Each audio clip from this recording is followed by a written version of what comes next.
Hello, നമസ്കാരമുണ്ട്. നമ്മളെ നാട്ടിൽ ഭയങ്കര ചർച്ചയാണ്. അതായത് വ്യവസായം നടക്കുമോ നടക്കില്ലേ, കേരളം അതിന് പറ്റുമോ, എന്തൊക്കെ പ്രശ്നങ്ങളാണുള്ളത്, കിറ്റക്സ് തെലങ്കാനയിലേക്ക് പോകുന്നത്, ഇതൊക്കെ വലിയ വലിയ ചർച്ചകൾ നടന്നുകൊണ്ടിരിക്കുന്നുണ്ട്. രാഷ്ട്രീയം, ബിസിനസ്, ഇതൊക്കെ കൂടി കൂട്ടിക്കുഴച്ച് ആകെപ്പാടൊരു ബീഫിട്ട അവിയലിൻ്റെ മാതിരി ആയിട്ട് ഇതൊക്കെ കൂടിയിട്ട്. അപ്പം നമുക്കൊന്ന് ഈ ഒരു പ്രശ്നത്തിനെ ഒന്ന് അനലൈസ് ചെയ്ത് നോക്കുക എന്താ സംഭവം എന്നുള്ളത്.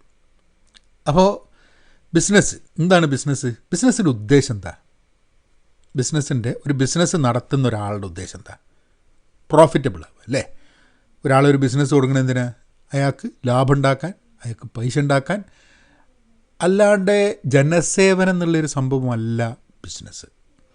അപ്പോൾ ബിസിനസ് ചെയ്യുന്നത് ഒരാൾക്ക് ലാഭം ഉണ്ടാക്കാൻ വേണ്ടിയിട്ടാണ്. അതാണ് അതിൻ്റെ സംഭവം. അല്ലാണ്ട് കുറേ ആൾക്കാർ നമുക്കൊന്ന് ആൾക്കാരെ നന്നാക്കാൻ വിചാരിച്ചിട്ട് ബിസിനസ് ആരും ചെയ്യുന്നില്ല. പിന്നെ ബിസിനസ് നടക്കുന്നത് കൊണ്ട് ഒരു സ്ഥലത്ത് ആൾക്കാർക്ക് ജോലി കിട്ടുന്നു, ആൾക്കാരുടെ ജീവിത നിലവാരം നന്നാവുന്നു. ഇങ്ങനെ കുറേ ഫാക്ടേഴ്സ് ഉണ്ട്. ലാഭം കൂടുതൽ വേണമെന്ന് വിചാരിച്ച് കഴിഞ്ഞിട്ടുണ്ടെങ്കിൽ കോസ്റ്റ് കുറയ്ക്കാൻ വേണ്ടിയിട്ട്, ചിലവ് കുറയ്ക്കാൻ വേണ്ടിയിട്ട് ആൾക്കാർ, ചില ബിസിനസ്സുകാർ ചില തീരുമാനങ്ങൾ എടുത്തുനിന്നിരിക്കും.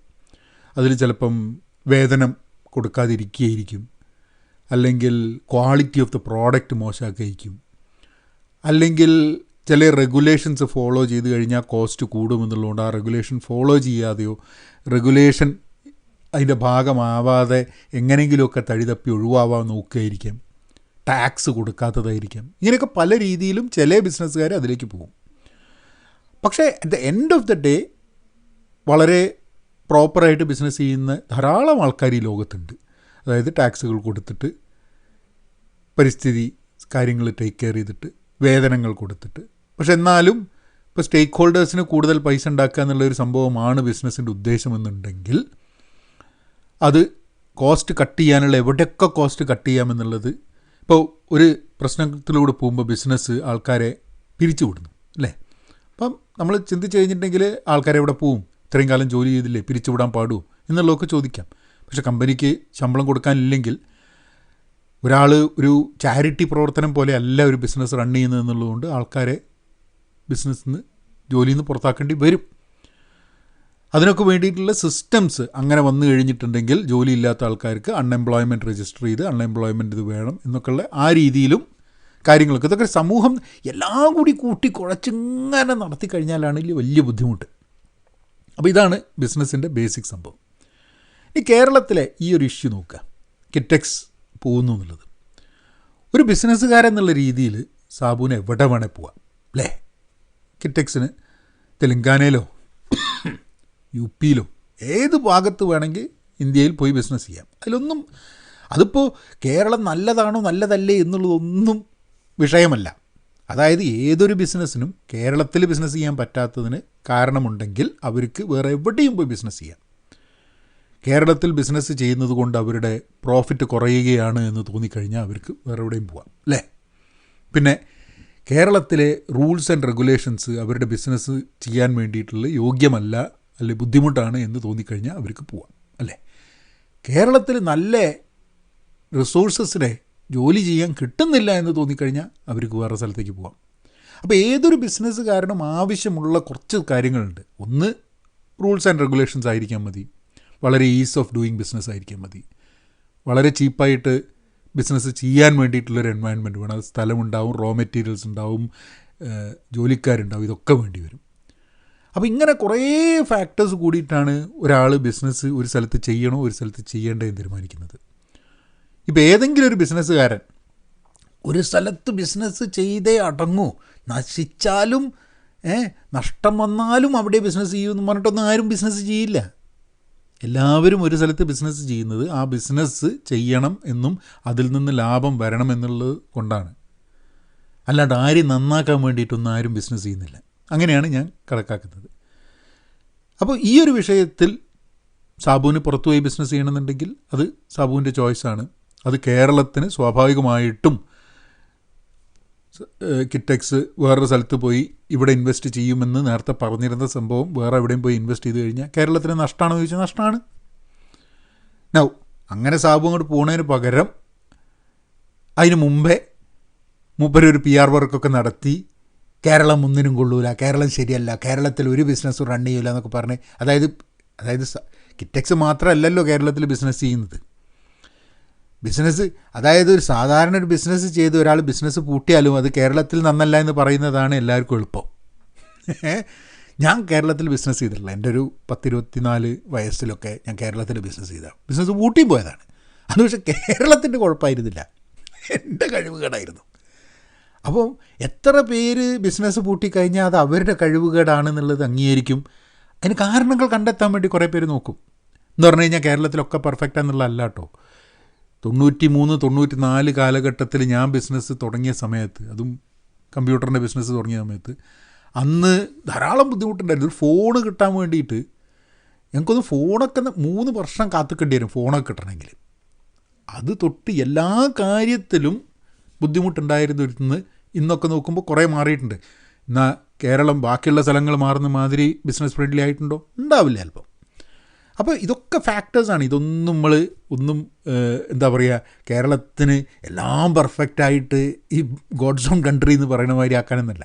പക്ഷേ നമ്മൾ നോക്കുന്ന സമയത്ത് ഈ ബിസിനസ്സുകൾ പല കാരണങ്ങൾ കൊണ്ട് ബിസിനസ് ചെയ്യുന്ന വ്യക്തികൾ പല സ്ഥലത്തേക്കും പോകും. കേരളത്തിൽ എവിടെയും ആരും ബിസിനസ് ചെയ്യുന്നില്ല, എല്ലാവരും തെലുങ്കാനയിലേക്ക് പോകും, എല്ലാവരും UPയിലേക്ക് പോകും. അങ്ങനെയൊന്നും ഉണ്ടാവില്ല. ചിലപ്പോൾ കിറ്റെക്സിൻ്റെ കുട്ടിക്കുപ്പായ ഉണ്ടാക്കണേ അവർ ചിലപ്പോൾ പോയി നിന്നിരിക്കും, ബാക്കിയുള്ളവർ നിന്നിരിക്കും. ഇതൊന്നും നമുക്ക് പറയാൻ പറ്റില്ല. ഇനി രാഷ്ട്രീയത്തിലേക്ക് കിടക്കാം. രാഷ്ട്രീയത്തിലെ സംഭവത്തിൽ എന്താ രസം? അപ്പം സാബു എന്ന വ്യക്തി ഒരു രാഷ്ട്രീയ പാർട്ടി തുടങ്ങുന്നു. അതിൻ്റെ മുകളിലുള്ള ഒരു റിവെഞ്ച് എടുക്കലാണ് ഇതിൻ്റെയൊക്കെ സംഭവം എന്നുള്ളതാണ് വേറൊരു വിഷയം. അപ്പം അതിന് മുകളിൽ റിവെഞ്ച് എടുക്കലാണോ എന്നുള്ളത് വേണമെങ്കിൽ പറയാം, അതിനുകൊണ്ട് റിവെഞ്ച് എടുക്കലാണെന്നുള്ളത്. പക്ഷേ അതിപ്പോൾ തന്നെ തുടങ്ങേണ്ട ആവശ്യമുണ്ടോ? എന്നാൽ പിന്നെ റിവെഞ്ച് എടുക്കൽ നേരത്തെ നടത്തിക്കൂടാനില്ലേ? അപ്പം റിവെഞ്ച് നടത്താൻ ഈ ഒരു സംഭവം ഇങ്ങനെ കുറച്ച് റൂൾസ് ആൻഡ് റെഗുലേഷൻസിൻ്റെ പ്രശ്നങ്ങൾ ഉണ്ടാക്കിയിട്ട് തന്നെ ആവശ്യമുണ്ടായിരുന്നു. ഇനി ഒരു വ്യക്തിക്ക് ബിസിനസ് ചെയ്യുന്ന സമയത്ത് എൻ്റെ പേഴ്സണൽ ഒപ്പീനിയൻ ഞാനതിൽ പറയാം കേട്ടോ. സാബു രാഷ്ട്രീയം ചെയ്തിട്ടുണ്ടോ രാഷ്ട്രീയം ചെയ്തിട്ടില്ലേ എന്നത് സാബു ചെയ്യുന്ന ബിസിനസ്സുമായിട്ട് ബന്ധപ്പെടുത്തരുത് എന്ന് തന്നെയാണ് പൂർണ്ണമായിട്ടും. കാരണം ഏതൊരു വ്യക്തിക്കും ഒരു രാഷ്ട്രീയ പാർട്ടി തുടങ്ങാനുള്ള അവകാശം ഉണ്ട്. നിങ്ങൾ ബിസിനസ് ചെയ്യുന്നുണ്ടോ ബിസിനസ് ചെയ്യുന്നില്ലേ എന്നൊന്നും ഒരു വിഷയമല്ല. പിന്നെ ഒരു രാഷ്ട്രീയ പാർട്ടിക്കും ഒരു എതിർ പാർട്ടി ഉണ്ടാവുന്നത് വലിയ ഇഷ്ടമുള്ള കാര്യമൊന്നുമല്ല. പക്ഷേ അതേപോലെ തന്നെ സാബു എന്ന വ്യക്തിയെ അടുത്ത കേജ്രിവാൾ, കേരളത്തിൻ്റെ കേജ്രിവാൾ എന്നൊക്കെ പറഞ്ഞ ആൾക്കാർ പൊന്തിച്ചു കൊണ്ടുപോകുന്നതിനും വലിയ കാര്യമൊന്നുമില്ല. അതായത് കേജ്രിവാൾ ഡൽഹിൻ്റെ ചീഫ് മിനിസ്റ്ററായ മാതിരി സാബുവിനെ കേരളത്തിൻ്റെ ചീഫ് മിനിസ്റ്റർ ആക്കണം എന്നൊക്കെ വരെ ഞാൻ പോസ്റ്റുകൾ കണ്ടിട്ടുണ്ട് ഫേസ്ബുക്കിൽ. അപ്പം അങ്ങനെ അതൊരു ഫാൻ ഫോളോയിങ്ങിൻ്റെ ഭാഗമായിട്ട് ആൾക്കാരിങ്ങനെ നടക്കുന്നതാണ്.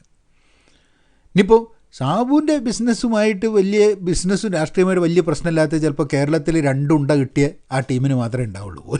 അങ്ങനത്തെ ആൾക്കാർക്ക് വന്ന് പറയുന്നുണ്ട്. കാരണം ഓൾക്ക് എന്തായാലും ഇവിടെ ഒന്നും ക്ലച്ചില്ല. അപ്പം ഓൾക്ക് ചിലപ്പോൾ അഭിപ്രായ വ്യത്യാസങ്ങളൊന്നും ഉണ്ടാവില്ല. അപ്പോൾ ഇതിലൊരു രാഷ്ട്രീയമുണ്ട്. അപ്പോൾ സാബുവിൻ്റെ രാഷ്ട്രീയ പാർട്ടിയും രാഷ്ട്രീയവുമായിട്ടുണ്ടാവുന്നത് രാഷ്ട്രീയപരമായിട്ടുള്ള പ്രശ്നം നടക്കുന്നുണ്ടാവും. അത് സാബുവിൻ്റെ ബിസിനസ്സിനെ ബാധിക്കരുത് എന്നുള്ളതാണ് എൻ്റെ പേഴ്സണൽ ഒപ്പീനിയൻ. ഇനിയിപ്പോൾ അതേപോലെ തന്നെ സാബു ഇപ്പോൾ ഇവിടുന്ന് വിട്ടിട്ട് തെലങ്കാനയിലേക്ക് പോകുമ്പം സാബു ഒരു രാഷ്ട്രീയ പാർട്ടി നടത്തി എന്നുള്ളതിൻ്റെ ഉള്ളിൽ സാബുവിൻ്റെ ബിസിനസ് തന്ത്രങ്ങളുടെ ഇടയിൽ സാബുവിൻ്റെ രാഷ്ട്രീയ തന്ത്രങ്ങളും ഇറക്കാൻ സാബു നോക്കരുത്. അങ്ങനെ കേരളത്തിനെ കരിവാരി തെച്ച് പോകുന്നത് ശരിയല്ല എന്നുള്ളതാണ്.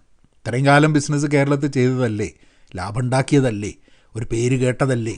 അപ്പോൾ ഇവിടുന്ന് പോണ സമയത്ത് നിങ്ങളൊരു ബിസിനസ്സുകാരനായിട്ട് നിങ്ങൾക്ക് ഇഷ്ടമല്ല എന്ന് പറഞ്ഞിട്ട് പോകാം. നിങ്ങളൊരു രാഷ്ട്രീയക്കാരനായിട്ട് രാഷ്ട്രീയ തന്ത്രത്തോടു കൂടിയിട്ട് കേരളം നന്നാവില്ല എന്ന രീതിയിൽ പോകരുത്. കേരളം നന്നാവില്ല എന്നല്ല പറഞ്ഞു കേട്ടോ, കേരളത്തിൽ അയാൾ ഇൻവെസ്റ്റ് ചെയ്യില്ല എന്നുള്ള. പക്ഷേ കിറ്റെക്സ് തെലങ്കാനയിലേക്ക് പോകുന്നതിനെക്കാട്ടും അതിൻ്റെ ദോഷം, അതിൻ്റെ വിഷമം, ബുദ്ധിമുട്ട് കേരളമാണ് നോക്കേണ്ടത്.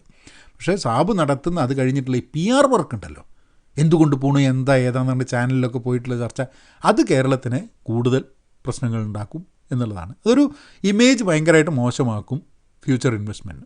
ഇനി നമുക്ക് ബാക്കി ഇൻവെസ്റ്റ്മെൻറ്റിൻ്റെ കാര്യം നോക്കാം. ഇൻവെസ്റ്റ്മെൻറ്റിൻ്റെ കാര്യം നോക്കുമ്പം എൻ്റെ പേഴ്സണൽ ഒപ്പീനിയനിൽ ചില ബിസിനസ്സുകൾക്ക് അനുയോജ്യമായിരിക്കില്ല ചിലപ്പോൾ കേരളത്തിൽ ലാൻഡ് കോസ്റ്റ് ഭയങ്കര ഹൈ ആണ്. ചില കാര്യങ്ങൾക്ക് കേരളത്തിൽ I don't think, maybe Kerala is not the right place for running certain businesses. എൻ്റെ പേഴ്സണൽ ഒപ്പീനിയനാണ് കേട്ടോ. പക്ഷേ കേരളത്തിന് നന്നായിട്ട് ചെയ്യാൻ പറ്റുന്ന ബിസിനസ് മേഖലകൾ ഉണ്ടാവും. Technology is one such thing, medical. ഇപ്പം സാബു തന്നെ പറഞ്ഞൊരു കാര്യം നോക്കാം. സാബു പറഞ്ഞൊരു കാര്യം, കേരളം എന്ന് പറയുന്നത് ഓൾഡ് ഏജ് ആൾക്കാർ മാത്രം ഉണ്ടാവുന്ന, ചെറുപ്പക്കാരൊക്കെ പുറത്തു പോയി ജോലി ചെയ്യേണ്ടി വരുന്ന ഒരു സ്ഥലമായി മാറും എന്നുള്ളത്. ഞാൻ രണ്ട് കാര്യം ചോദിക്കട്ടെ. ഓൾഡ് ഏജ് ഹോം നല്ലൊരു ബിസിനസ്സാണ് കേട്ടോ. ഇനി അത് മോശമാണെന്ന് വിചാരിക്കേണ്ട ആവശ്യമില്ല.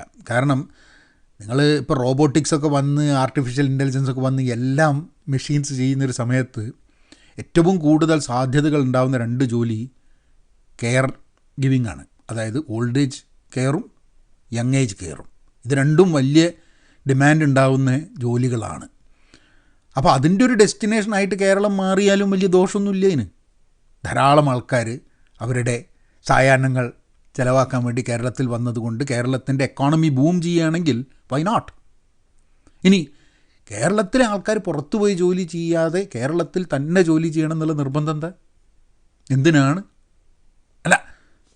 അല്ല ചോദിക്കാം ഞാൻ എന്തിനാണ് എന്ന്. ഞാൻ കോഴ്സ് കഴിഞ്ഞ പാട് കേരളത്തിൽ ഒരു 6-7 വർഷം ബിസിനസ് ചെയ്യുകയും ഒക്കെ ആയിട്ട് കേരളത്തിൽ നിൽക്കാൻ വേണ്ടിയിട്ട് നോക്കിയിട്ടുണ്ടായിരുന്നു. പിന്നെ അത് കഴിഞ്ഞിട്ടാണ് ഞാൻ കേരളം വിട്ടത്. കേരളം വിട്ടുകൊണ്ട് കേരളമായിട്ട് നമ്മൾ കണക്റ്റഡ് അല്ലാണ്ട് നിൽക്കുന്നുണ്ടോ? ഇല്ല, കേരളമായിട്ട് കണക്റ്റഡാണ്, കേരളത്തിൽ കാര്യങ്ങൾ ചെയ്യുന്നുണ്ട്, ഇതൊക്കെയാണ്. എന്നിട്ട് പിന്നെയും ഞാൻ അമേരിക്കയിൽ വന്ന് ബിസിനസ് തുടങ്ങിയ സമയത്ത് ഞങ്ങൾ നാട്ടിലൊരു ബിസിനസ്സിൻ്റെ ഒരു ഓഫീസ് സെറ്റപ്പ് ചെയ്തപ്പം അത് സെറ്റപ്പ് ചെയ്ത് കേരളത്തിലാണ്, അല്ലാതെ വേറെ എവിടെയല്ല. അപ്പം കേരളത്തിൽ നിന്ന് ആൾക്കാർ ജോലിയും പ്രോസ്പെക്ട്സും ഒക്കെ ആയിട്ട് കേരളത്തിൻ്റെ പുറത്ത് പോകുന്നത് വലിയ പ്രശ്നമാണ് എന്നൊക്കെ വിചാരിക്കുന്നതിൻ്റെ ആവശ്യമൊന്നുമില്ല. ലോകത്തിൻ്റെ ധാരാളം ആൾക്കാർ പല ഭാഗത്തിൽ നിന്നും ഒരു സ്ഥലത്തു നിന്ന് പോയിൻ്റ് എയിൽ നിന്ന് പോയിൻ്റ് ബിയിലേക്ക് യാത്ര ചെയ്തിട്ട് തന്നെയാണ് ലോകത്തിൽ പല കാര്യങ്ങളും ഉണ്ടാവുന്നത്. അപ്പോൾ കേരളത്തിലെ യുവത്വത്തിനെ മുഴുവൻ കേരളത്തിൽ പിടിച്ച് നിർത്തണം എന്നുള്ളൊരു വാശിയൊന്നും പിടിക്കേണ്ട ആവശ്യമില്ല. അൺഎംപ്ലോയബിലിറ്റി അത് വലിയൊരു ഇഷ്യൂ ആണ്. അൺഎംപ്ലോയബിലിറ്റി, അതായത് കേരളത്തിൻ്റെ അൺഎംപ്ലോയബിലിറ്റി പലപ്പോഴും കേരളത്തിൽ ജോലി കിട്ടുന്നതെന്നുള്ള മാത്രമല്ല, വേറെ എവിടെയെങ്കിലും പോയാലും ജോലി ചിലപ്പോൾ കിട്ടില്ല എന്നുള്ളൊരു ഇഷ്യൂ ആണ്. നിങ്ങളൊന്ന് ആലോചിച്ച് നോക്കൂ, ധാരാളം പ്രോഗ്രാംസ് നടക്കുന്നുണ്ട്. എന്ത്, നമ്മൾ ബിസിനസ് നടത്തണം, ഓൺട്രപ്രണർഷിപ്പ്, ബിസിനസ് നന്നാക്കണം എന്ന് പറഞ്ഞിട്ട്. പക്ഷേ എത്ര പേര് നല്ലൊരു എംപ്ലോയി എങ്ങനെയാവും, അതായത് ഒരു ജോലി ഏൽപ്പിച്ചാൽ എങ്ങനെ നന്നായിട്ട് ചെയ്യുമെന്നുള്ളതിനെക്കുറിച്ച് എത്ര പേര് ചർച്ച ചെയ്യുന്നുണ്ട്? നിങ്ങൾക്കൊരു 8 മണിക്കൂറിന് വേണ്ടിയിട്ട് ശമ്പളം തന്നിട്ടൊരു ജോലിക്ക് എടുക്കുകയാണെങ്കിൽ ആ ജോലി 8 മണിക്കൂർ കൊണ്ട് വളരെ നന്നായിട്ട് ചെയ്യുക, ടൈം നന്നായിട്ട് മാനേജ് ചെയ്യുക, നിങ്ങളൊരു വാല്യൂ പ്രൊഡ്യൂസ് ചെയ്യുക, ഇങ്ങനത്തെ കാര്യങ്ങളൊക്കെ എത്ര പേര് പഠിപ്പിക്കുന്നുണ്ട്? കേരളത്തിലെ എല്ലാ ആൾക്കാരെയും ഓൺട്രപ്രണർഷിപ്പ് ആയിട്ട് ബിസിനസ് ചെയ്യിപ്പിച്ച് കഴിഞ്ഞാൽ കേരളം നന്നാവുമോ? ഇല്ല. ഒരു ബിസിനസ് നന്നാവണമെന്നുണ്ടെങ്കിൽ അവിടെ ജോലിക്ക് പ്രാപ്തരായിട്ടുള്ള, തൊഴിൽ പ്രാപ്തിയുള്ള ആൾക്കാർ വേണം. അപ്പോൾ നോക്കേണ്ടത് കേരളത്തിൽ അൺഎംപ്ലോയ്മെൻ്റ് ഉണ്ട് എന്ന് പറയുന്നതിനൊപ്പം അത് കേരളത്തിൽ ബിസിനസ് ഇല്ലാത്തതുകൊണ്ടാണ് എന്ന് ഒരു ഫാക്ടറായിരിക്കാൻ മതിയല്ല. ഞാൻ അല്ലാന്ന് ഞാൻ പറയുന്നില്ല കേട്ടോ. കേരളത്തിൽ ബിസിനസ്സുകൾ വേണം, ബിസിനസ്സുകൾ ആൾക്കാരെ എംപ്ലോയ് ചെയ്യണം, ഇതൊക്കെ ആവശ്യമാണ്. പക്ഷേ കേരളത്തിലുള്ള റിസോഴ്സ് കേരളം അങ്ങ് പെട്ടെന്ന് ഒരു സുപ്രഭാതത്തിൽ ഒരു 100-200 ബിസിനസ്സുകൾ കേരളത്തിൽ വന്നു കഴിഞ്ഞിട്ടുണ്ടെങ്കിൽ കേരളത്തിൽ നിന്ന് അൺഎംപ്ലോയിഡ് ആയിട്ടുള്ള ആൾക്കാർക്കൊക്കെ അവിടെ ജോലി കിട്ടുമോ?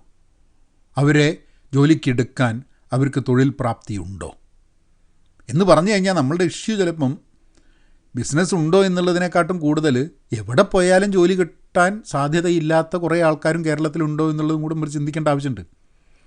അപ്പോൾ ബിസിനസ്സും ഓൺട്രപ്രണർഷിപ്പും ഒക്കെ ഉണ്ടാകുമ്പോൾ തന്നെ ആൾക്കാർക്ക് എംപ്ലോയബിലിറ്റി ഉണ്ടാവുക എന്നുള്ളത് വളരെ ഇമ്പോർട്ടൻ്റ് ആണ്.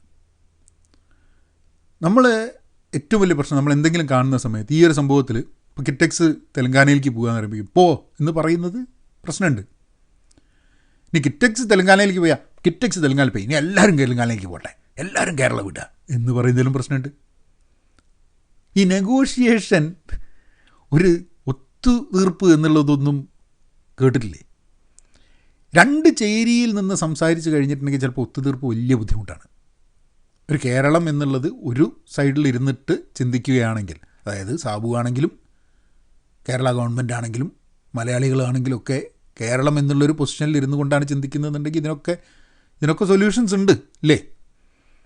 ഇനി ആരെങ്കിലും ഈ ഒരു രാഷ്ട്രീയത്തിൻ്റെ പകപോക്കലിൻ്റെ ഭാഗമായിട്ടാണ് കിറ്റക്സിനോട് ഇത് ചെയ്തതെന്ന് സാബു പറയുന്ന പോലെയാണെങ്കിൽ അത് ശരിയല്ല.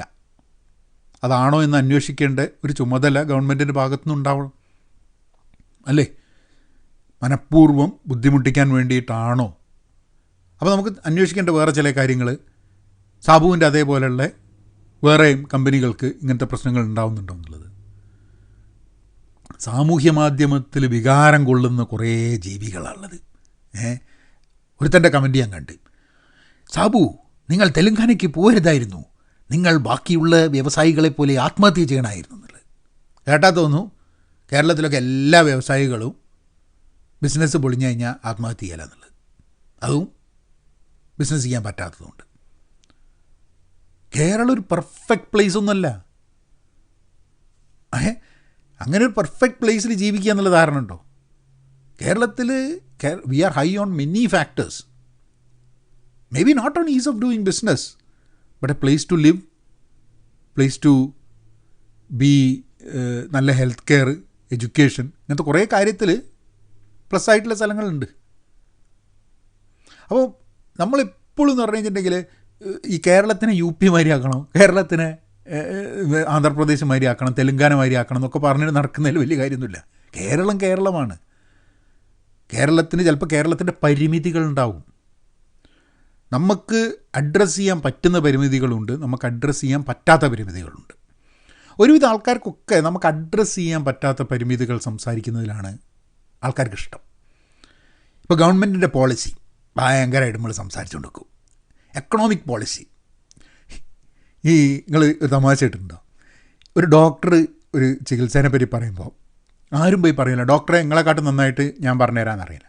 പക്ഷെ ഒരു എക്കണോമിസ്റ്റ് അല്ലെങ്കിൽ പബ്ലിക് പോളിസി പറയുന്നത് എല്ലാ എണ്ണത്തിനും അതിനെപ്പറ്റി എന്തെങ്കിലും അഭിപ്രായം ഉണ്ടാവും. ഒന്ന് ആലോചിച്ച് നോക്ക്, അല്ലേ? അപ്പോൾ അതാണ് അതിൻ്റെ രസം. എല്ലാത്തിനും അഭിപ്രായം പറയാൻ എല്ലാവർക്കും ഉണ്ട്. കാരണം എന്താ വെച്ചാൽ വില വിചാരം തന്നെ എക്കണോമി, പബ്ലിക് പോളിസി, ബിസിനസ്, ഇങ്ങനത്തെ സാധനത്തിലൊക്കെ ആർക്കും അഭിപ്രായം പറയാമെന്നുള്ളതാണ്. അല്ല, പറയാം, തെറ്റൊന്നുമില്ല കേട്ടോ. അപ്പോൾ നമുക്ക് ഏറ്റവും വലിയ പ്രശ്നം എന്താണെന്ന് പറഞ്ഞു കഴിഞ്ഞിട്ടുണ്ടെങ്കിൽ നമുക്ക് ആക്ഷൻ എടുക്കേണ്ടാത്ത, നമുക്ക് സ്വയം മാറ്റം വരുത്തേണ്ടാത്ത പല കാര്യങ്ങളിലും നമുക്ക് അഭിപ്രായം പറഞ്ഞ് കുറേ നേരം സംസാരിക്കാൻ നമുക്ക് താല്പര്യമുണ്ട്. ഇവിടെ ഇപ്പോൾ സോഷ്യൽ മീഡിയയിൽ കിടന്നിട്ട് ആൾക്കാർ ഒച്ചമൊളി ഉണ്ടാക്കിയാലും സാബു തെലങ്കാനയ്ക്ക് പോകണേ സാബു തെലങ്കാനയ്ക്ക് പോകും. ഗവൺമെൻറ്റിൻ്റെ പോളിസി ശരിയാണോ ശരിയല്ലേ എന്നുള്ളതും താമ്പൂരെ അങ്ങനെയല്ലേ ഇങ്ങനെയല്ലേ എന്നൊക്കെ പറഞ്ഞതാക്കിയാലും ചിലപ്പോൾ ആ സാധനങ്ങളൊക്കെ അങ്ങനെ തന്നെ നടക്കും.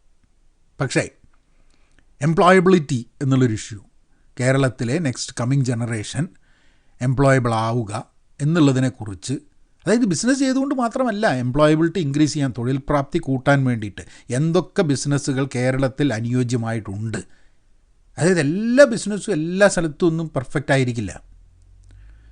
ഇപ്പോൾ നമ്മൾ കൃഷി ചെയ്യണ സമയത്ത് കണ്ടിട്ടില്ലേ, ചില സ്ഥലത്ത് ചില ചെടികൾ ഉണ്ടാവുള്ളൂ എന്ന് കേട്ടിട്ടില്ലേ, അവിടെ എൻവയൺമെൻറ്റ് കാരണം. അതേപോലെ ബിസിനസ്സിനും അതിൻ്റേതായിട്ടുള്ള എക്കോ സിസ്റ്റം, എൻവയൺമെൻറ്റ്, സ്കിൽസ്, ഇങ്ങനത്തെ കുറേ സംഭവങ്ങളുണ്ട്. അപ്പോൾ കേരളത്തിന് അനുയോജ്യമായ ബിസിനസ്സുകൾ, കേരളത്തിന് അനുയോജ്യമായ സംഭവങ്ങൾ കേരളത്തിൽ എങ്ങനെ വളരും എന്നുള്ളതിനെക്കുറിച്ച് ചിന്തിക്കേണ്ട ആവശ്യമുണ്ട്.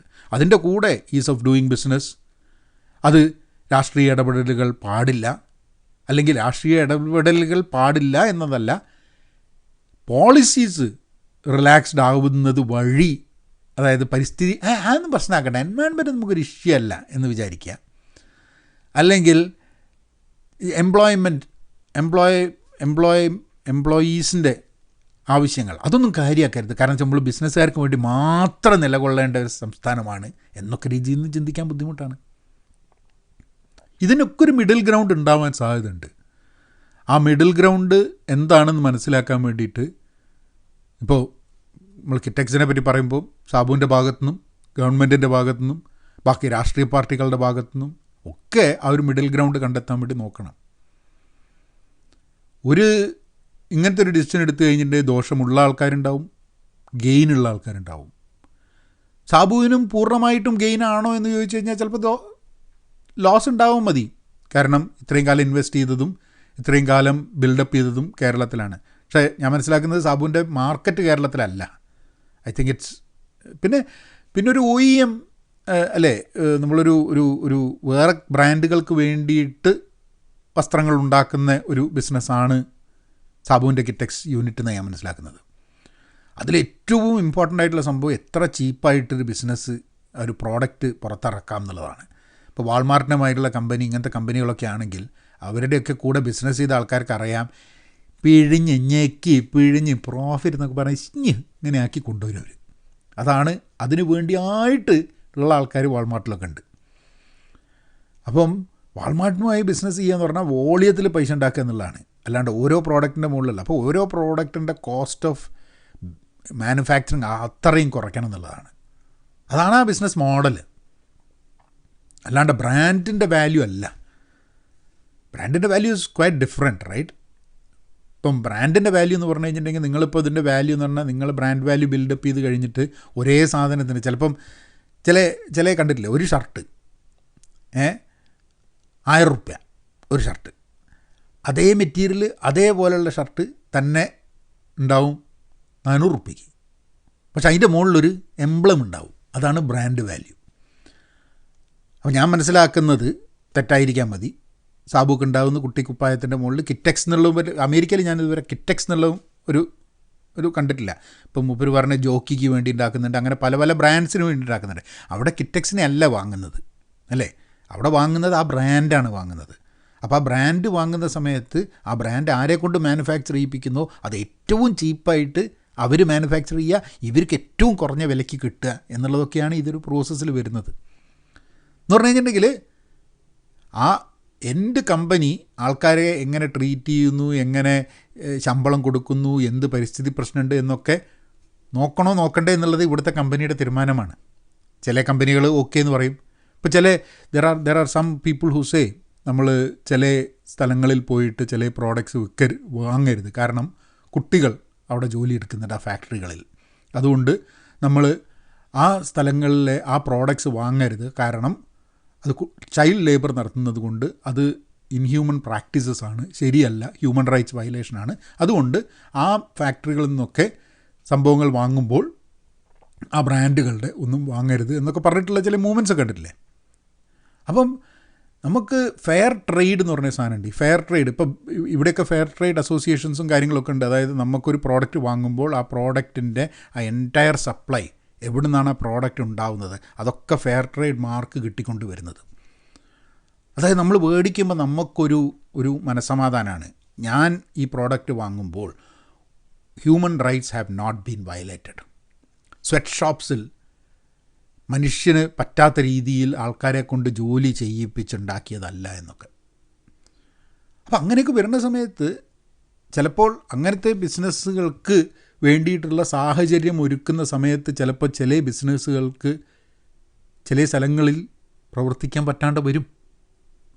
അത് that is just how it is. അപ്പോൾ അതിന് മലയാളികൾ എന്നുള്ള രീതിയിൽ, കേരളം എന്നുള്ള രീതിയിൽ നമ്മൾ ചെയ്യേണ്ടത് എന്താണെന്ന് പറഞ്ഞു കഴിഞ്ഞാൽ, നമ്മൾ നോക്കേണ്ടത് അതല്ലാണ്ട് എങ്ങനെയാണ് നമുക്ക് ബിസിനസ് ബിൽഡപ്പ് ചെയ്യാൻ പറ്റുക. അപ്പോൾ ആൾക്കാർ പറയുന്നൊരു സാധനം നോക്കുകൂലി എന്നൊക്കെ പറഞ്ഞിട്ടുള്ള കുറേ സാധനങ്ങളുണ്ട്. നോക്കുകൂലി ബാൻ ചെയ്താലും, ഇപ്പോൾ ബാൻ ചെയ്തിട്ടുള്ള സാധനം ഇപ്പോഴും പക്ഷേ ചർച്ച നടക്കുന്നുണ്ട്, നോക്കുകൂലി എന്നുള്ളത്. നോക്കുകൂലി എന്ന് പറഞ്ഞ സാധനം ഇല്ല എന്ന് പറഞ്ഞാൽ ഇല്ലീഗലാണെന്ന് പറഞ്ഞാലും അതിന് വേണ്ടിയിട്ട് സംസാരിച്ചു കൊടുക്കുന്നുണ്ട്. ഒരു ടെക്നോളജി കമ്പനി, ഞാൻ ടെക്നോളജി കമ്പനിയുടെ പറയാം, ഒരു ടെക്നോളജി കമ്പനി ഇന്ത്യയിൽ തുടങ്ങുമ്പോൾ ഉണ്ടാകുന്ന പ്രശ്നങ്ങൾ എന്താ ആൾക്കാർക്ക്? ടെക്നോളജി കമ്പനി, ഞാൻ എത്രയോ ടെക്നോളജി കമ്പനി നടത്തുന്ന ആൾക്കാരോട് ചോദിക്കുന്ന സമയത്ത് അവർ പറയണത് അവരുടെ ബിഗ്ഗസ്റ്റ് ചാലഞ്ച് റിസോഴ്സസ് ഇല്ല എന്നുള്ളതാണ്. അതായത് ജോലി ചെയ്യാൻ പറ്റുന്ന ആൾക്കാരെ, കാര്യങ്ങൾ അറിയുന്ന ആൾക്കാരെ കിട്ടുന്നില്ല എന്നുള്ളത്. അതായത് എംപ്ലോയബിൾ ആയിട്ടുള്ള ആൾക്കാരില്ല എന്നുള്ളത്. അതെന്താ? എഡ്യൂക്കേഷൻ ഇല്ലാത്തതുകൊണ്ടാണ്, വിവരമില്ലാത്തതുകൊണ്ടാണ്. കാര്യങ്ങളെ പറ്റിയിട്ട് കൃത്യമായിട്ട് എല്ലാ കാര്യത്തിലും ഡിബേറ്റ് ചെയ്യാനും അത്യാവശ്യം നന്നായിട്ട് ബുദ്ധി ഉപയോഗിക്കാനും പറ്റുന്ന ആൾക്കാരാണ് കേരളത്തിലുള്ളത്, അല്ലേ? പിന്നെന്തുകൊണ്ട് നടക്കുന്നില്ല? എന്തുകൊണ്ട്? Y? I think the reason is because we are not giving enough importance to employability. സ്കൂളുകളിലും കോളേജുകളിലും ഒന്നും തന്നെ എംപ്ലോയബിൾ എങ്ങനെയാവാം, അല്ലെങ്കിൽ എങ്ങനെ ഒരു നല്ല എംപ്ലോയി ആവാം എന്നുള്ളതിനെക്കുറിച്ചൊന്നും സംസാരിക്കുന്നില്ല. ഭയങ്കര രസമായി ബിസിനസ്, ഓൺട്രപ്രണർഷിപ്പ് അടിച്ച് പൊളിച്ച് ഞാനാവും നാളത്തെ എലോൺ മസ്ക്, ബിൽ ഗേറ്റ്സ് എന്നൊക്കെ പറയാൻ ഇഷ്ടമാണ്, നല്ലതാണ്. ഞാനാവും മാർക്ക് സക്കർബർഗ് എന്നൊക്കെ, ഇതൊക്കെ പറയാൻ രസമാണ്. പക്ഷെ ഇറ്റ്സ് എ ലോങ് ജേണി. പറ്റില്ല എന്നല്ല കേട്ടോ, ഞാൻ ആരെയും അങ്ങനെ പറ്റുമെന്ന് വിചാരിക്കുന്ന ഒരു വ്യക്തിയെയും ഡിസ്കറേജ് ചെയ്യാൻ വേണ്ടിയിട്ടല്ല. പക്ഷേ നിങ്ങൾക്ക് കേരളത്തിലൊരു മാർക്ക് സക്കർബർഗും അല്ലെങ്കിൽ ഇലോൺ മസ്കും അല്ലെങ്കിൽ ജെഫ് ബേസോസും ഒക്കെ ആവണമെന്നുണ്ടെങ്കിൽ അതിൽ വർക്ക് ചെയ്യാൻ തയ്യാറാവുന്ന അനേകം ആൾക്കാരും കേരളത്തിലുണ്ടാവണം, അല്ലാണ്ട് കേരളത്തിലുണ്ടാവില്ല. കുറേ കമ്പനികളൊക്കെ കേരളത്തിൽ നിന്ന് വേറെ സ്ഥലങ്ങളിൽ പോകുന്നത് അവിടുത്തെ റിസോഴ്സസ് അവിടെ കൂടുതലുണ്ട് എന്നുള്ളതുകൊണ്ടാണ്. അത് മാറി കേരളത്തിൽ കമ്പനികൾ തുടങ്ങുമ്പോൾ കേരളത്തെ ആൾക്കാരെ ഹയർ ചെയ്യാൻ പറ്റുന്നു. ഇന്ന് ഞാൻ സംസാരിക്കുന്ന പല ആൾക്കാരിലും അവർ പറയുന്നുണ്ട് there is A problem with employability, knowledge, skills, attitude, വർക്കിനെ കുറിച്ചിട്ടുള്ള എങ്ങനെ വർക്ക് ചെയ്യാം എന്നുള്ളതോ, എങ്ങനെ വാല്യൂ പ്രൊഡ്യൂസ് ചെയ്യാം എന്നുള്ളതോ, എങ്ങനെ സംസാരിക്കാം എന്നുള്ളതോ, എങ്ങനെ ഇൻട്രാക്ട് ചെയ്യാം എന്നുള്ളതോ, ഇങ്ങനെ കുറേ ഫാക്ടേഴ്സ് കൂടിയിട്ടാണ് ഒരാളുടെ എംപ്ലോയബിലിറ്റി ഇൻക്രീസ് ചെയ്യുന്നത്. Exposure to what is happening, ഇതൊക്കെ വലിയ ഇമ്പോർട്ടൻ്റ് ആണ്. നമ്മൾ പക്ഷെ വളരെ ഈസിയാണ് ഒരു കിറ്റെക്സ് എന്നുള്ളൊരു പ്രശ്നം, അല്ലെങ്കിൽ ഇതിൻ്റെ ഒരു രാഷ്ട്രീയ വശമുണ്ട്, ഇതിൻ്റെ ഒരു ഇങ്ങനെ വശമുണ്ട് എന്ന് പറഞ്ഞിട്ട് സാബുവിനെതിരെ പറയുന്നതായാലും നമ്മളെ കേരളത്തിൻ്റെ രാഷ്ട്രീയ പശ്ചാത്തലത്തിനെതിരെ പറയുകയാണെങ്കിലും ഇതിലൊന്നും ഇൻവോൾവ് ചെയ്യാത്ത കുറേ ആൾക്കാരാണ് ഇതിൽ സംസാരിച്ചുകൊണ്ടിരിക്കുക. And that is a big problem. അതിനപ്പുറത്തേക്ക് നമുക്ക് കോൺവേഴ്സ് ചെയ്യണമെന്നുണ്ടെങ്കിൽ ഇങ്ങനെ പലതും ചെയ്യണം. ഈ വീഡിയോ തന്നെ ആൾക്കാർ കാണുമോ കാണില്ലേ എന്ന് പറഞ്ഞൂടെ.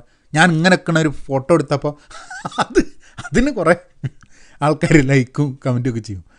പക്ഷേ 10-30 മിനിറ്റ് ഇത് കേട്ടിട്ട് ഇതിനെന്ത് ചെയ്യണം എന്നുള്ളത് നമുക്ക് അടുത്തൊരു ഫ്യൂ മിനിറ്റ്സ് ഞാൻ എൻ്റെ ചില സജഷൻസ് ഞങ്ങളോട് പറയാം, എത്ര നിങ്ങൾ കേട്ടിട്ടുണ്ടെങ്കിൽ. നമുക്ക് സ്കൂളുകളിൽ, കോളേജുകളിലൊക്കെ എംപ്ലോയബിലിറ്റി എന്നുള്ളത് ഒരു വലിയ ഫാക്ടറായിരിക്കണം. തൊഴിൽ പ്രാപ്തി എങ്ങനെ നേടാം എന്നുള്ളത്. അതിന് വേണ്ടിയിട്ട് ബിസിനസ്സുകാരനെ വേണമെന്നില്ല, രാഷ്ട്രീയക്കാരും വേണ്ട, ബിസിനസ്സുകാരും വേണ്ട. ജോലി ചെയ്തിട്ട് പ്രാക്ടീസുള്ള, എക്സ്പീരിയൻസ് ഉള്ള, നമ്മളെമാതിരിയുള്ള, എന്നെമാതിരിയും ചിലപ്പോൾ നിങ്ങളെമാതിരിയും ഒക്കെ ഉള്ള ആൾക്കാർക്ക് അവരവരുടെ മേഖലയെക്കുറിച്ച് കുട്ടികൾക്ക് പറഞ്ഞു പഠിപ്പിക്കാൻ പറ്റും. ഒരു സിമ്പിൾ കാര്യങ്ങളൊന്ന് ആലോചിച്ച് നോക്കൂ. നമ്മളൊക്കെ ഏതെങ്കിലും സ്കൂളിൽ പഠിച്ചായിരിക്കും അല്ലേ? നമുക്കൊക്കെ ആ സ്കൂളിൻ്റെ അലുമിനായി അസോസിയേഷൻ്റെ ചിലപ്പോൾ ഒരുമിച്ച് കൂടിയിട്ട് നമ്മളെ കൂടി ഒരുമിച്ച് ഇരുന്നിട്ട് കുറേ ഗൃഹാതുരത്വം പങ്കുവെച്ചിട്ട് കുറേ തമാശയൊക്കെ പറഞ്ഞിട്ട് നമ്മളവിടെ നടന്നാട് പോകും. പക്ഷെ അതിന് പകരം വേണമെങ്കിൽ നമുക്ക് അവിടുത്തെ കുട്ടികളുമായിട്ട് ബന്ധപ്പെടാം. നമ്മളുടെ എക്സ്പീരിയൻസ്, നമ്മളുടെ വിജയങ്ങളും പരാജയങ്ങളും സ്ട്രഗിൾസും പഠിച്ച കാര്യങ്ങളും നമ്മൾ കോളേജിലാകുമ്പോൾ പഠിക്കാത്ത കാര്യങ്ങളും, ഇങ്ങനെ കുറേ കാര്യങ്ങൾ അവരുമായിട്ട് ഷെയർ ചെയ്യാം, വളരെ റിലേറ്റബിളായിട്ട് ഷെയർ ചെയ്യാം. അങ്ങനെ ചെയ്യുന്നത് വഴി നമുക്ക് എല്ലാവരും അവരവരുടെ അലുമിനായി നെറ്റ്വർക്ക് വെച്ചിട്ട് അവരവരുടെ കോളേജിലോ സ്കൂളിലോ ഉള്ള കുട്ടികളുമായി സംവദിച്ചാൽ തന്നെ അവരെ മെല്ലെ അവരുടെ ആ ഒരു എഡ്യൂക്കേഷണൽ ലെവലിൽ നിന്നും എംപ്ലോയബിൾ ലെവലിലേക്ക് മാറ്റാൻ വേണ്ടി നമുക്ക് പറ്റും. പക്ഷേ അതൊക്കെ വലിയ മെനക്കടാ. അതിനൊന്നും ഒരു ത്രില്ലില്ല, കുറേ സമയമെടുക്കും. അതൊക്കെ നമ്മൾ സംസാരിച്ച് കഴിഞ്ഞിട്ടുണ്ടെങ്കിൽ അതിന് കേൾക്കാനധികം ആൾക്കാരുണ്ടാവില്ല, അതിനധികം ലൈക്കൊന്നും കിട്ടൂല. പിന്നെ എന്താണെന്ന് പറഞ്ഞു കഴിഞ്ഞിട്ടുണ്ടെങ്കിൽ നമുക്ക് അതിനെക്കാട്ടും നല്ല എന്താണെന്ന് പറഞ്ഞാൽ ഇത് ശരിയല്ല അത് ശരിയല്ല എന്ന് പറഞ്ഞാൽ ഏടെങ്കിലും പോസ്റ്റ് ഇടുന്നത്. നിങ്ങൾ ആലോചിച്ചു, നിങ്ങൾക്ക് ആരൊക്കെങ്കിലും എനിക്ക് I have A method of how it can be done. നിങ്ങൾക്ക് തോന്നുകയാണ് നിങ്ങൾക്ക് നിങ്ങളുടെ അലുമിനായി സ്കൂളുകളും നമ്മൾ ഇവിടുത്തെ കാര്യം അവിടെ വിട്ട് കിറ്റെക്സിൻ്റെയും ഇതിൻ്റെയൊക്കെ കാര്യം ഓല് തീരുമാനിച്ചായിട്ട് എന്തെങ്കിലും ആവും. സാബുവിൻ്റെ ബൈക്ക്, പാർട്ടീൻ്റെ ബൈക്ക്, രാഷ്ട്രീയക്കാരുടെ ബൈക്ക്, അവസാനം നടുവിൽ കുത്തിരുന്നിട്ട് മേപ്പോട്ട് നോക്കിക്കുന്ന നമ്മൾ തന്നെ ആയിക്കുണ്ടാവും. അപ്പോൾ നമുക്ക് കുറച്ച് ഫ്യൂച്ചറിലും കൂടെ നോക്കുക. ഇന്നിപ്പോൾ 11th 12th പഠിക്കുന്ന കുട്ടികളെ തൊട്ട് നമുക്കാണ്ട് നോക്കുക. ഓലെ ഒരു 6 വർഷം 7 വർഷം കഴിയുമ്പോഴേക്കും കേരളത്തിൽ വളരെ എംപ്ലോയബിലിറ്റി കൂട്ടാൻ വേണ്ടിയിട്ടുള്ള സംവിധാനത്തിലേക്ക് നമുക്ക് എങ്ങനെ മാറാൻ പറ്റുന്നു. നിങ്ങളെ അലുമിനായി അസോസിയേഷനിലേക്ക് എങ്ങനെ കോൺട്രിബ്യൂട്ട്, പൈസയല്ല കോൺട്രിബ്യൂട്ട് ഉള്ള സമയം വെച്ചിട്ട് കോൺട്രിബ്യൂട്ട് ചെയ്യാൻ പറ്റുമോ? നമുക്കൊരു പ്ലാൻ ഉണ്ടാക്കാം. എനിക്കൊരു മെയിൽ അയയ്ക്കുക. അതായത് കേരളത്തിൽ ഇപ്പോൾ എന്തെങ്കിലും പ്രശ്നം നടക്കുക, അതിന് വേണ്ടിയിട്ടൊക്കെ നമുക്ക് ഒരു ഇതാക്കേണ്ട പ്രോബ്ലം അങ്ങനെ എങ്ങനെ എന്നൊക്കെ പറഞ്ഞെടുക്കാം. നമുക്കൊരു സൊല്യൂഷൻ എന്നുള്ള രീതിയിൽ എനിക്കൊരു മെയിൽ അയക്കാം. agile@penpositive.com, ഇവിടെ ഞാൻ കൊടുക്കുന്നുണ്ട്. agile@penpositive.com എന്നുള്ള ഇമെയിൽ നിങ്ങൾ അയക്കാം. നിങ്ങൾ അയക്കേണ്ടത് എന്തിനാന്ന് പറഞ്ഞാൽ വെറുതെ ഹായ് പറയാൻ വേണ്ടിയിട്ടല്ല. അതായത് നിങ്ങളെ സ്കൂളിലേക്ക് എന്തെങ്കിലും ചെയ്യണമെന്നുണ്ട്, പക്ഷെ നിങ്ങൾക്ക് അതെങ്ങനെ ചെയ്യുമെന്നുള്ളതിനെക്കുറിച്ച് ഒരു ആശയക്കുഴപ്പമുണ്ടെങ്കിൽ നമുക്ക് സംസാരിക്കാം. ഞാനതിന് കുറച്ച് സജഷൻസ് തരാം. എന്നിട്ട് നമുക്ക് അതെങ്ങനെ നടക്കുന്നു നോക്കാം. പക്ഷേ നിങ്ങൾ വിചാരിക്കരുത് അതാണ്ട് ഒരു പ്രാവശ്യമായിട്ട് ചെയ്യുമ്പോഴേക്കും. ഇതൊരു കമ്മിറ്റ്മെൻറ്റാണ്, 1-2-3 വർഷത്തെ കമ്മിറ്റ്മെൻറ്റാണ്. നിങ്ങളെക്കൊണ്ട് അങ്ങനെ 1-2-3 വർഷം ഒക്കെ ഇതിനു വേണ്ടി വർക്ക് ചെയ്യാൻ നിങ്ങൾക്ക് തയ്യാറാണ്, നിങ്ങൾക്ക് പറ്റും, അതിനുള്ള സൗകര്യവും സാവകാശവും ഉണ്ടെങ്കിൽ മാത്രമേ ഉള്ളൂ. വെറുതെ വർത്തമാനം പറയാൻ ആളാകാൻ വേണ്ടിയിട്ടൊന്നും എൻ്റെ മെസ്സേജ് അയക്കണ്ട. നിങ്ങളെ കൊണ്ട് പറ്റുമെന്നുണ്ടെങ്കിൽ നിങ്ങളുടെ അലുമിനായി നിങ്ങളുടെ സ്കൂളുകളിൽ പോയി സംസാരിക്കാനും അവരുമായി ഇൻട്രാക്ട് ചെയ്യാനും അതിന് വേണ്ടിയിട്ടുള്ള സിസ്റ്റം ഉണ്ടാക്കാൻ പറ്റുകയാണെങ്കിൽ ഈ അലുമിനായി നെറ്റ്വർക്കിലൂടെ അവിടെ പഠിച്ച കുട്ടികളിലൂടെ തന്നെ ആ കുട്ടികൾക്ക് വേണ്ടിയിട്ട് എംപ്ലോയബിലിറ്റിയും അതുപോലുള്ള സപ്പോർട്ടും കൊടുക്കാൻ വേണ്ടിയിട്ടുള്ള സംവിധാനം നമുക്ക് ഉണ്ടാക്കാൻ പറ്റുമെന്നുള്ള ഉറപ്പാണ്. അപ്പോൾ അതുകൊണ്ട് അതിന് താല്പര്യമുണ്ടെങ്കിൽ അതിനു വേണ്ടി നിങ്ങളുടെ സമയം ചിലവാക്കാൻ നിങ്ങൾക്ക് തയ്യാറാണെങ്കിൽ നിങ്ങൾ മെസ്സേജ് അയയ്ക്കുക agile@penpositive.com. എന്നിട്ട് നമുക്ക് ബാക്കി കാര്യം നോക്കാം. അല്ലാണ്ട് പ്രോബ്ലമൊക്കെ ഭയങ്കര രസം, എൻ്റർടൈനിങ് ഒക്കെ ആയിട്ട് ആൾക്കാർ ഇങ്ങനെ പറഞ്ഞെടുക്കാൻ വേണ്ടിയിട്ട് അതുപോലെ ചെയ്തോട്ടെ. അപ്പോൾ അവൻ അങ്ങനെ ആക്കാം.